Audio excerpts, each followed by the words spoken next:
make a Law & Order game because it's one of the longest running, highest rated crime dramas out there. It's a great show, great characters, and great story. And really good moral dilemmas. I think they had a winning formula, which is why the show was on for 20 years. Since we had the ability to pick from any of the timelines, we got to use all the fan favorite characters. Lenny Briscoe, of course, for when we go back 10 years ago into the 90s. Olivia Benson, we bring over from SVU. She's working with Ray Curtis. The cast from the past is Abby Carmichael, Jack McCoy. We have Cutter. Thank you, Detective. Your Honor, the people rest. Well, the overarching story is one of the reasons Ray Curtis comes back to work in New York. There's a mystery from his past that he tried to solve with Lenny and couldn't. Please tell me we got a new lead on the Central Park case. It's following the show formula as much as we can in that you have the first half of an episode where you're investigating a crime and then you're finding out who did it. What do you think, Ray?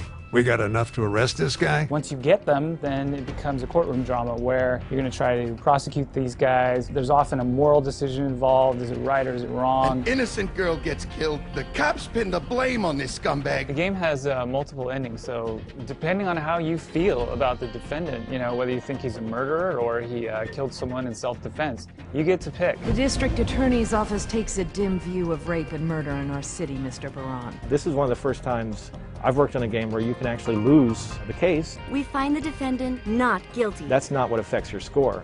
It's easy to play. You don't need to be a gamer to play it. It's very straightforward. The game is like playing an episode of the show, but you're totally driving the investigation. It's one of my favorite games that I've worked on because we really nailed the way it should feel for someone who loves the show and also wants to, be a part of it.